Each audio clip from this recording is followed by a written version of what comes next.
Hey everyone, how's it going? Blue Orc 2792 here, continuing my Let's Play series of Divinity Dragon Commander. Let's see. And last time we left off, I was about to meet my two new generals that I've just gained after taking over two provinces.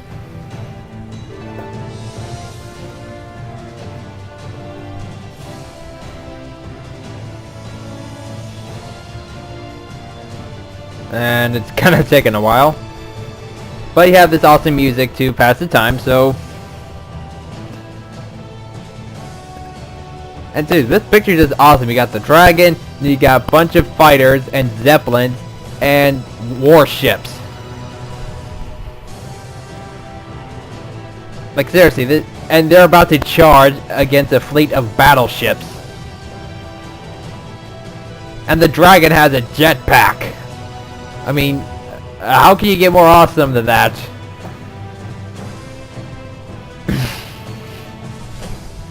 I don't think you can get any more awesome than that.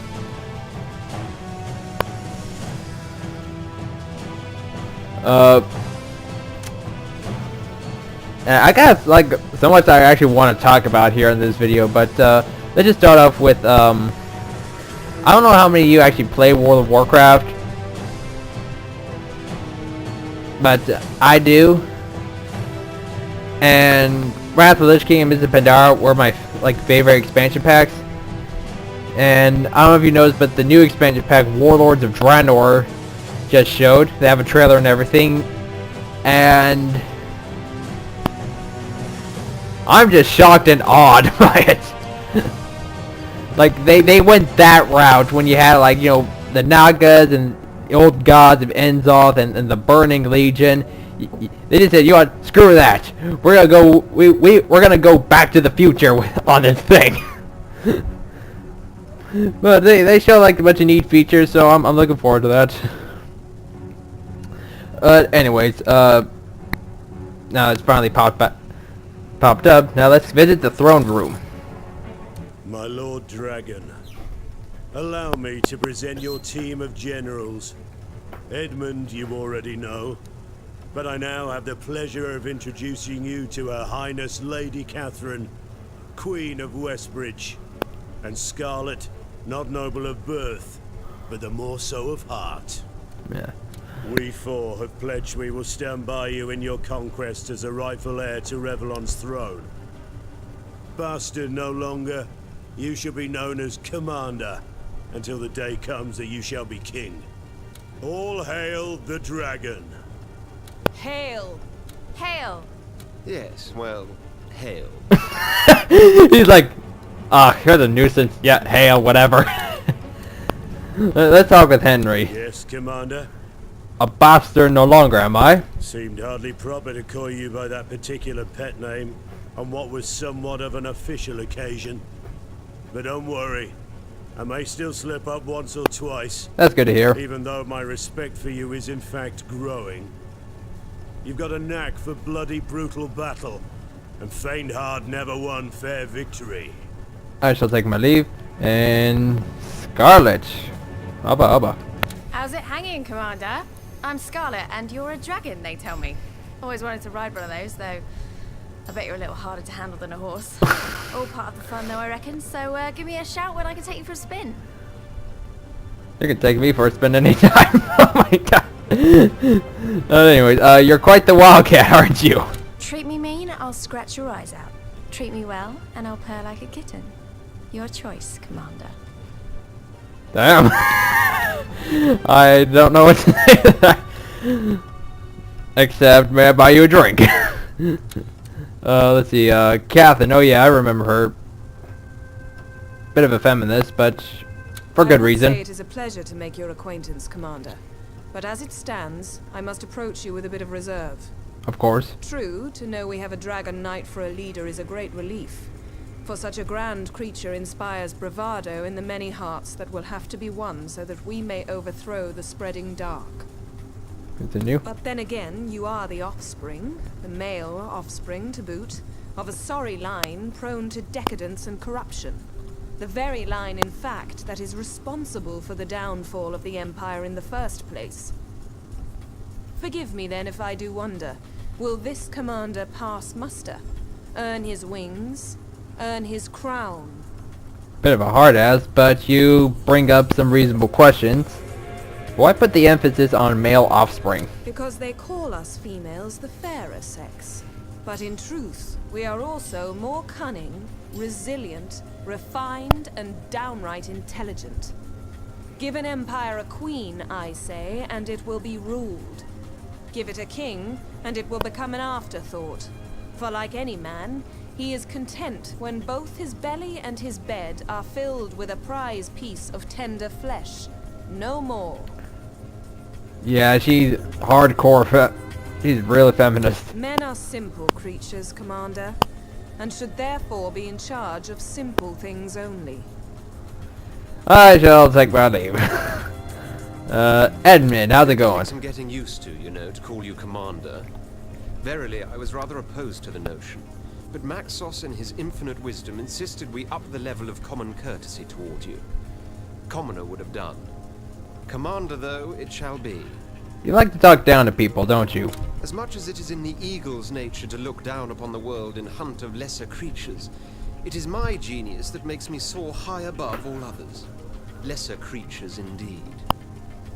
Damn. At the lone top do I reside, but I would have it no other way.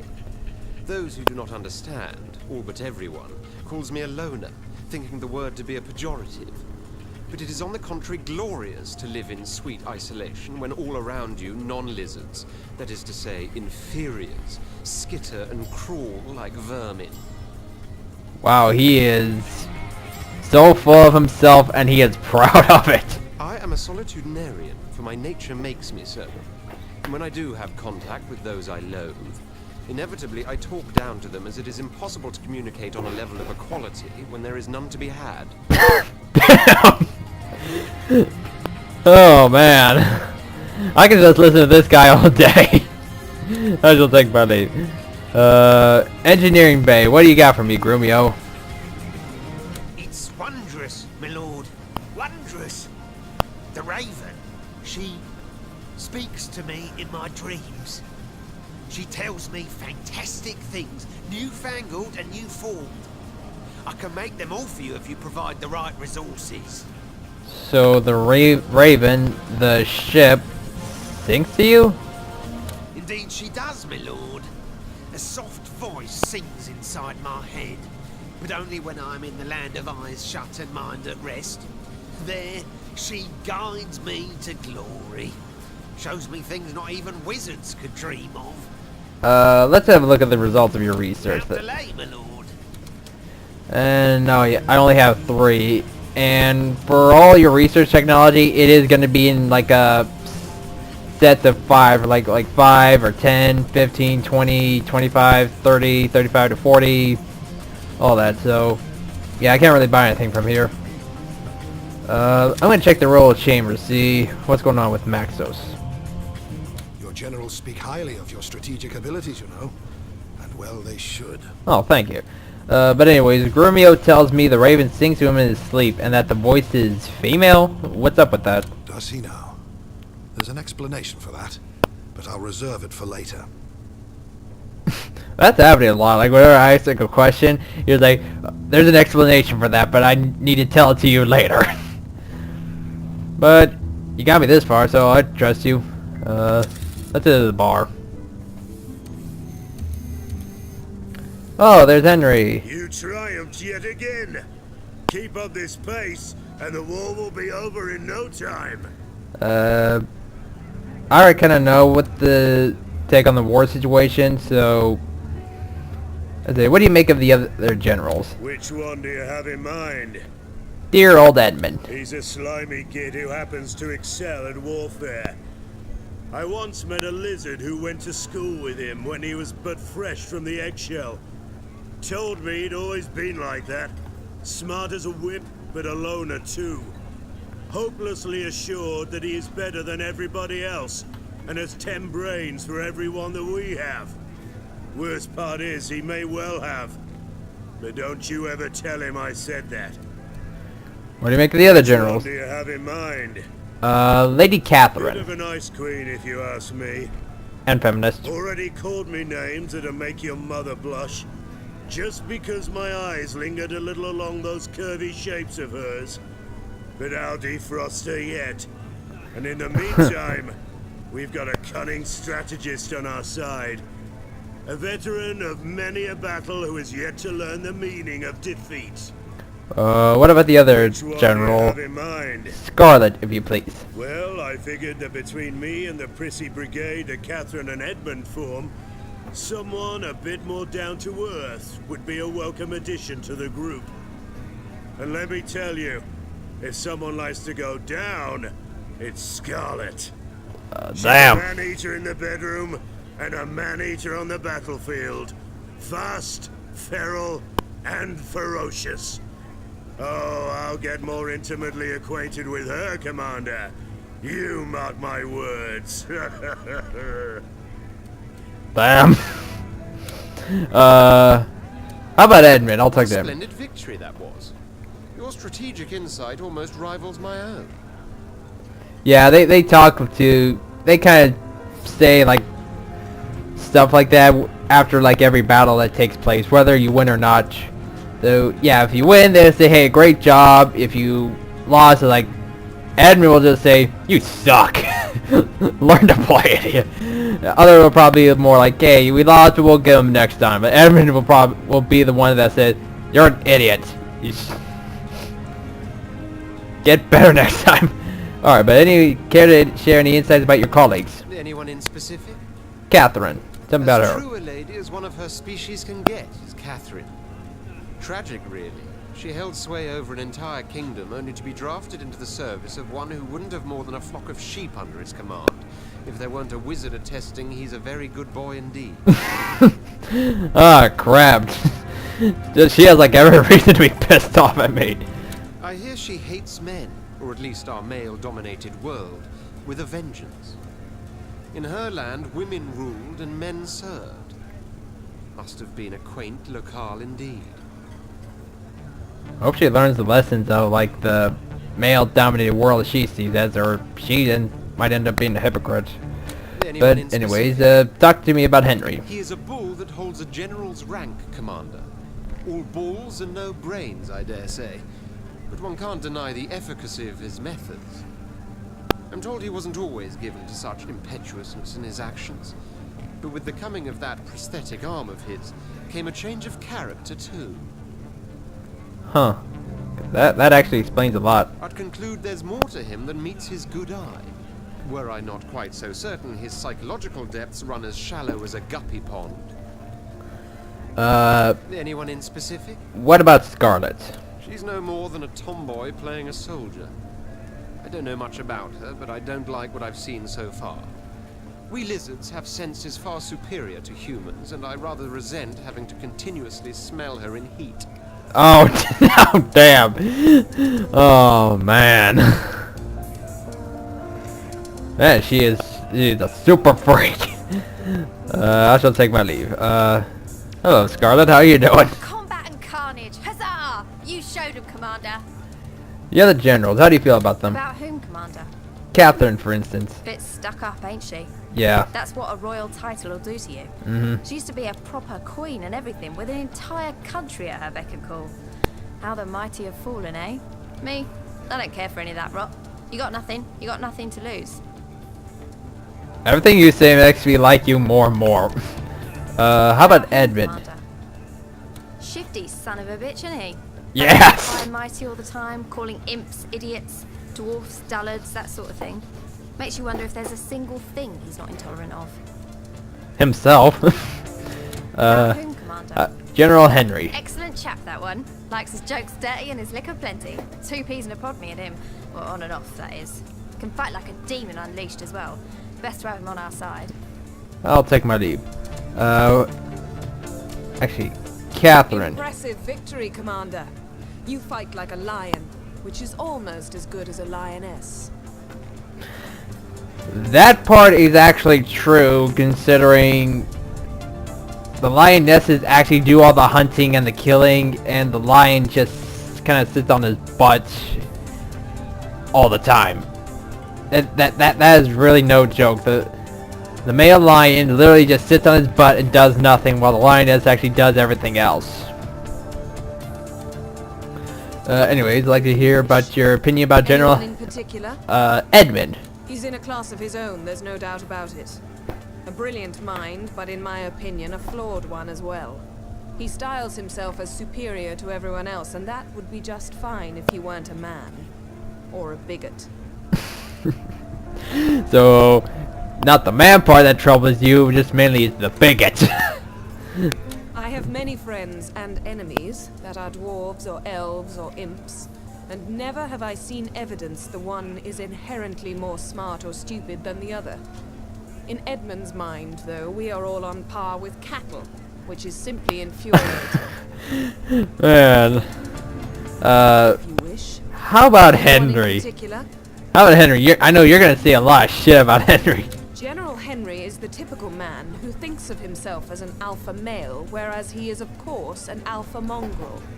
He has the refinement of an inbred orc, and the manners to match, but he is a more than adequate officer once the trumpets herald war. Indeed, if he were a bit less brazen and a bit more calculated in his conduct, he might well come to rival Eerie Edmund. What about your other Wish? Scarlet? Anyone in particular? Scarlet. She could stand to be a bit more ladylike in her ways, and many consider her resistance to authority counterproductive in a military setting. But she's wily as a wizard, and tough as mithril nails. Don't ask me why, but I have the feeling she's a troubled girl somehow. A girl, yes, hardly a woman as yet. None of my business, of course. She is here, and she's willing to fight for Rivellon. That's all that really matters. Yeah, I think you're actually more...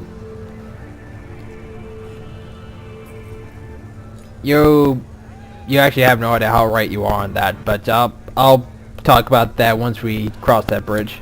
But anyways, I take my leave, nothing else to do, head to the bridge, and plan out my next phase. Each country you conquer starts earning you gold. The longer you hold a country, the better your defenses within that country will be.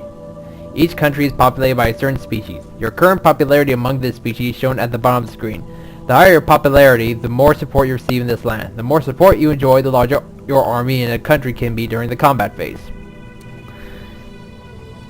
Alright, well, first things first, I gotta take away this place that has their war factory. And a war factory is the building you can use to build units, just like the capital.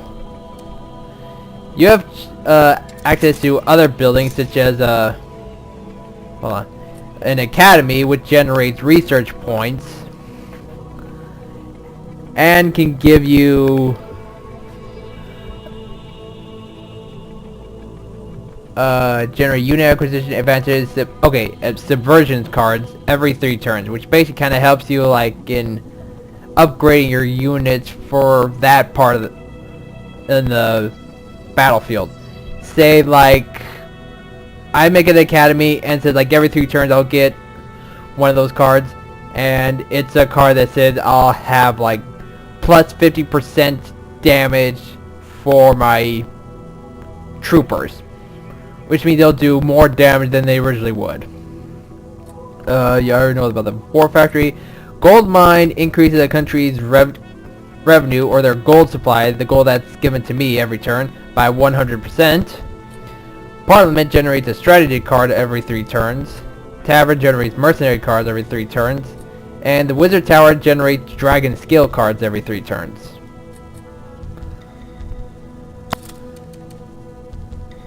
So yeah, a major part of this game is having a well-stacked deck with good cards that you can just whip out anytime you want. But I don't really have that yet, but I don't really need to, so I'm just gonna take my guys and invade this part. And I have 3 troopers here against their 1. And I'm gonna take their other war factory, which gives me puts me within striking distance of their capital. But they're gonna need a little bit of backup, so I'm gonna go buy a unit.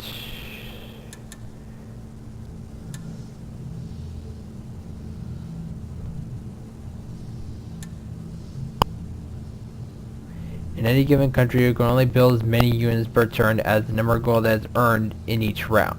Each round.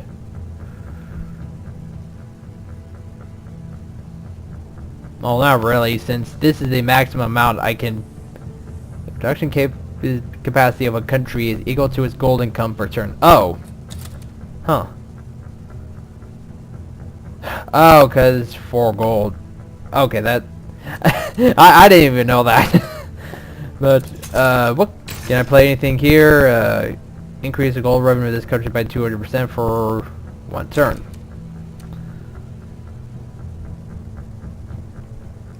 I'm gonna save that card for later. Right now I'm gonna end turn. Oh man, you got 2 war factories.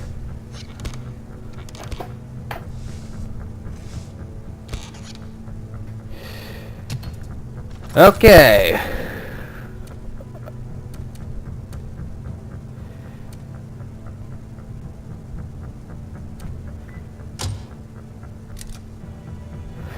Well, I'm gonna have to whip out some mercenary cards, so. And I'm gonna have to get like Henry or Edmund to. Well, he's got. I'm just gonna get Edmund to do it.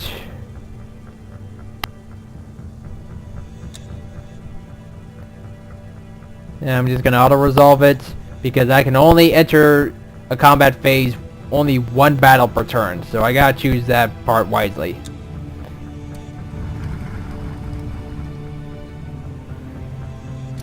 Let's see, I got. Okay, that's actually not so bad, so. Let's see, what can I call upon?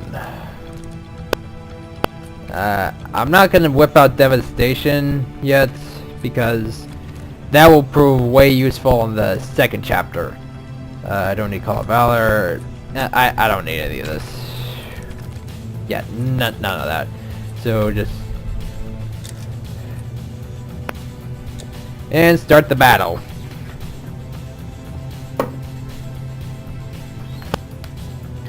Winter Wood.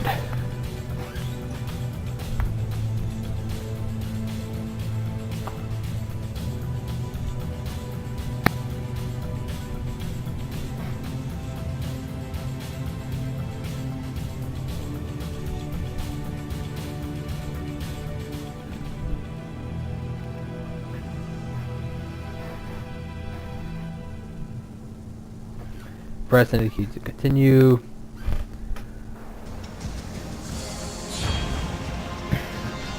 Okay, this is. Construction in progress. The Emperor shows Okay, I'm gonna have to choose my battle wisely because they're able to upgrade their troopers, so I gotta. We'll crush them 1 leg at a time. Okay, the first thing I need to do is make sure they can't really get that much an advantage on me, so I gotta take this little outpost here. The grave be their destiny.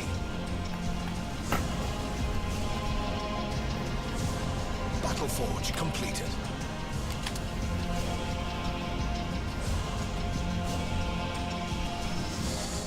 Your unit will soon be ready. Your unit will roll out momentarily, Commander.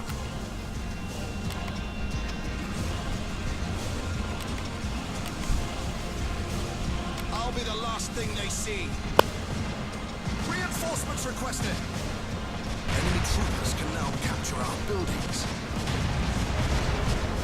Constructed to fight. Go get them!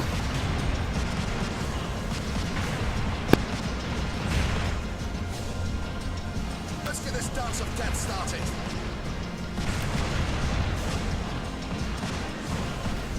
Is that a tree? Well, not anymore.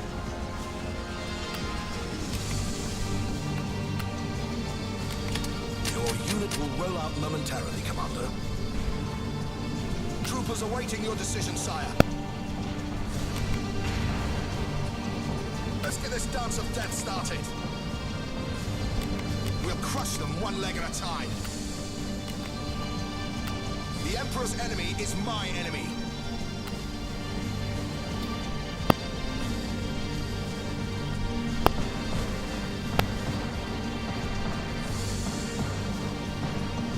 Just need to wait a little while longer. Then I can whip out my dragon and I can turn the tide. Losing ground, sire. A little while longer. The Emperor shows us the way. Dragon mode! Here I come!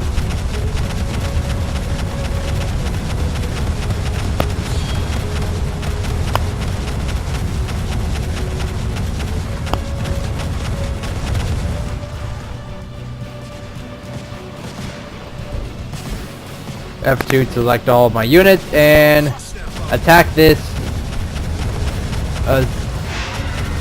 resource citadel and take and hold this place.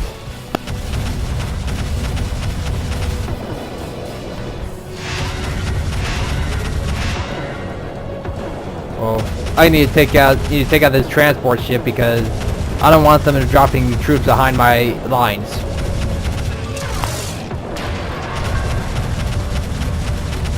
Oh shit.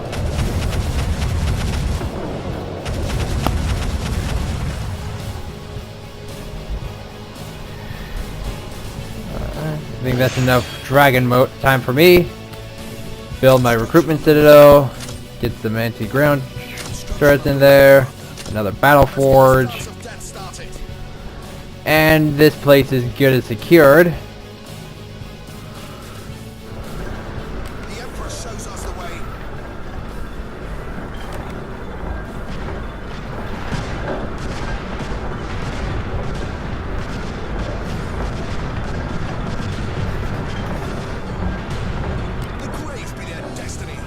Anti-ground turret completed. Battle forge completed. I'm gonna need to pop in some shamans, just so these guys don't die. Recruitment citadel completed. Doctors in the house. And some more troopers.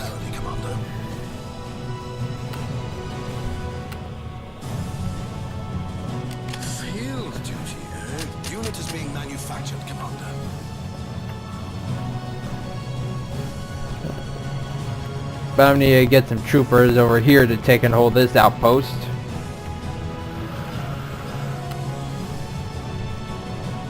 I will stand until my last breath. Your unit will roll out momentarily, Commander. Pop in some grenadiers. Turn back into a dragon to deal with this invading force.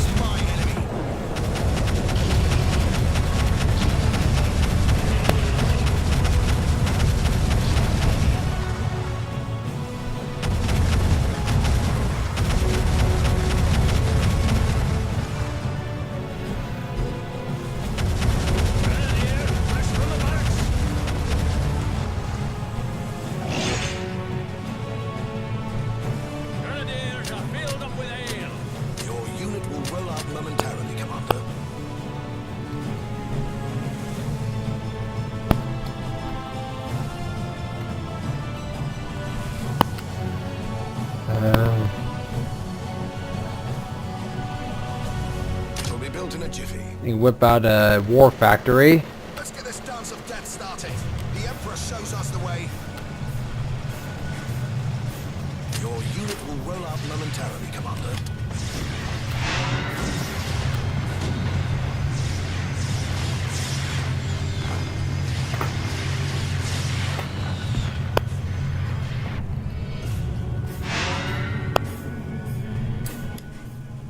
Oh, sorry. Clicked on the wrong one. Recruitment citadel and a battle forge. Then I'll get my troopers over here to secure these two turret sections.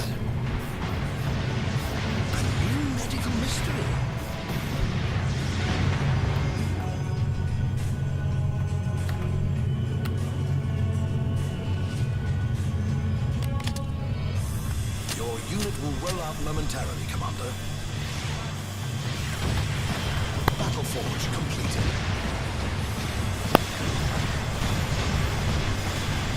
Hunter on the prowl. Your unit will roll out momentarily, Commander.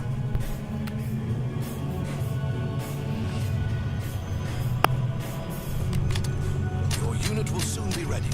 Unit is being manufactured, Commander. Trooper awaiting your instructions, Commander. Trooper ready to march. Let's get this dance of death started. Your unit will roll out momentarily, Commander. The Emperor's enemy is my enemy. Your unit will soon be ready. Construction in progress.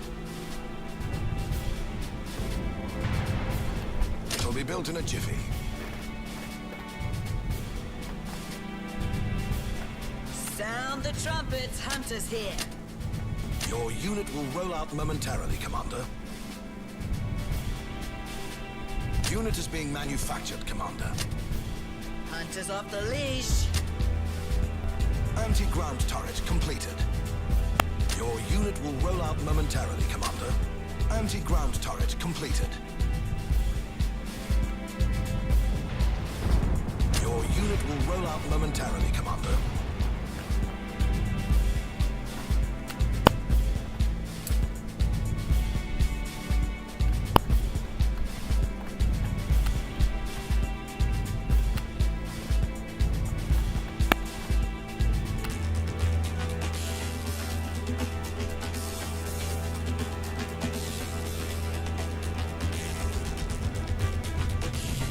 Grenadier, fresh from the barracks. Let's see.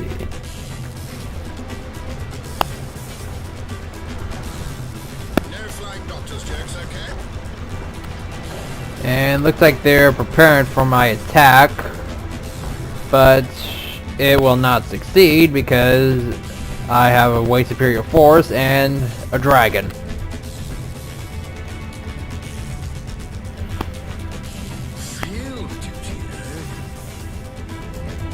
So it would help them if they did not try to attack my forts with a significantly smaller force.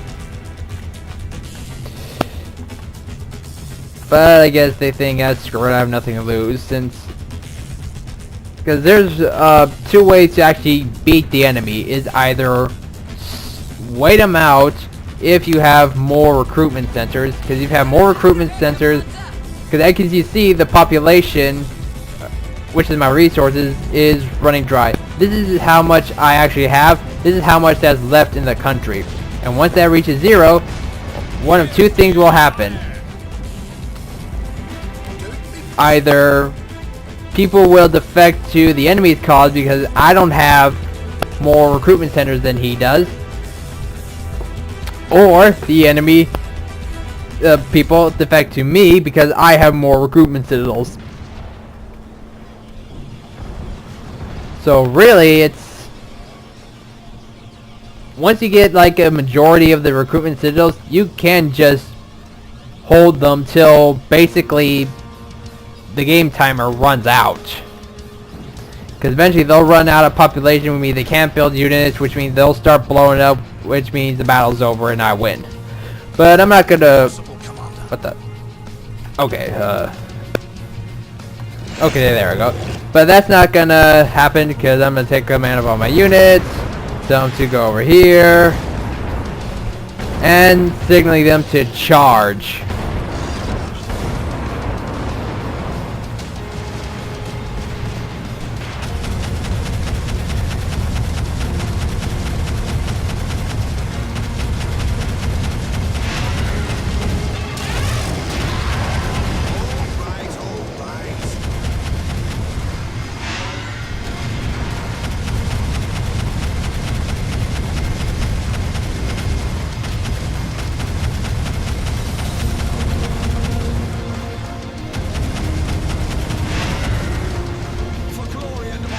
Advance!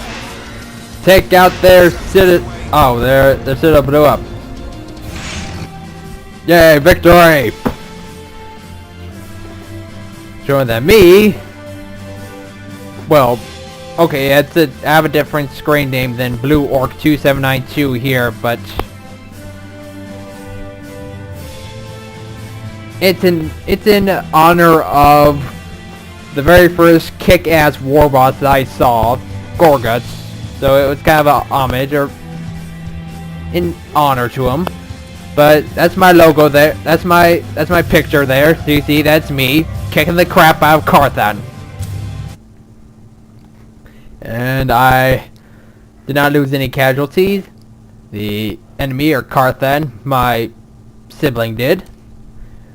Which means I own 2 more provinces. Famed generals flock to the banner of the bastard. Emperor victorious as slow news day grips Revlon. Dragon drop. A dragon's diet. Okay, I'm not gonna talk about that. Alright. Every decision you make regarding your council, your generals, and your queen will have consequences. Decisions will generate cards and or gameplay from disadvantages or advantages, and furthermore, influence the personal story of generals and queens. The treasury is overflowing with gold, Commander. Thieves have been eyeing it greedily. Ah, Commander. No doubt you've had an eventful and successful day so far. But don't rest on your laurels just yet. For I'm here to inform you the councillors have arrived. The ambassadors of the races whom you'll have to duel and deal with in the political arena. Such is both the prerogative and the burden of an emperor-to-be. Yeah. You may think your first duty is that of conquest, to bring the war to as swift an end as possible. But I'm afraid there is much more to being a monarch than military matters alone. As a commander, as an emperor, you'll have to constantly endeavor to find that delicate balance between your roles as strategist and statesman, for the one necessarily influences the other. That is too true. Now, you may consider it strange that some will worry about the price of bread, and others will gripe about taxes, when all around us, machines of war threaten the existence of the very realm. But if you give it a moment's further thought, this is only logical. Yeah. We may find ourselves trapped amid a conflict of gargantuan proportions. But that does not mean the average man worries most about feeding his family, about the little things that make for a happy life. Too true. And when you have been given an empire, Commander, you have to be responsible for every matter, every obstacle, every creature, great and small. This may seem daunting, but I have never, and never will doubt for even an instant, that you, of all people, will rise to the occasion. Your counselors await you in the throne room, Commander. Godspeed. And I'm gonna end this video here. So, I hope you guys liked this video. If you did, feel free to subscribe and continue with this journey to take over, or, well, kind of liberate Rivellon. And join me next time when I actually meet the counselors and kind of decide myself what role will I be as a politician. But until then, I'll see you guys next time.